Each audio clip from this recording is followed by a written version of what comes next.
The next bill in numerical order is 5296, also sponsored by Chairwoman Williams.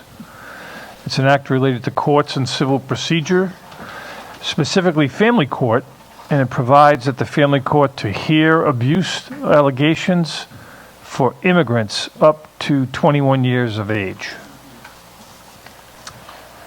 This act, thank you, this act would expand jurisdiction of the family court related to custody or guardianship of immigrant children to include immigrant person younger than 21 years of age for the purpose of abuse, neglect, and determinations in accordance with the federal law.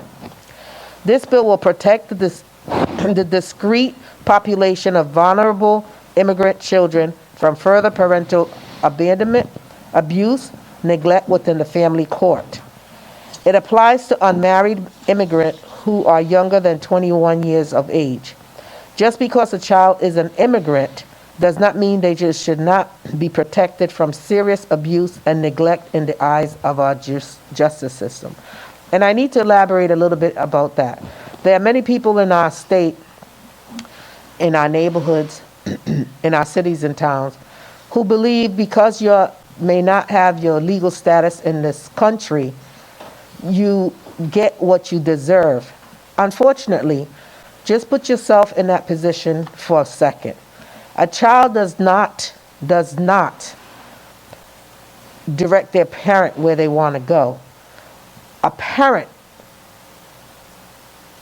does the directing, and that child did not ask to be brought to a country. The parents or the guardian obviously felt a need for a better life, because everybody believes that America, the land of the free and the brave, the richest country, that's a joke, in the world, that,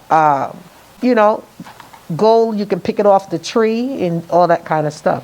But realistically, an innocent child is just that, an innocent child that is faced with a lot of abuse in some instances, abandonment, or just hardship. They don't understand. They don't know. So just because their parents or guardian fall in despair where they can't handle it, that does not mean that we as humans, as society, cannot take on the responsibility of that child. So just because you may not have legal status does not mean you're less of a person and you should not be cared for by others.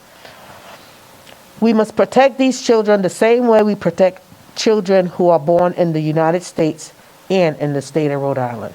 I will answer any questions on this bill or the previous one, which I forgot to ask. Yes, Representative, please. Chairman Williams, I just have one question. Just on the age, the 21 years of age on the legislation, does the Rhode Island law offer current protection for non-immigrant children up to 21 at this point, or is this? Yeah. Okay, so you're just making it on par with current law. Right. Okay, thank you. Thank you. The next one. Any other questions? All right, seeing none, there are no other witnesses testifying on this bill, so that will conclude testimony on House Bill 5296.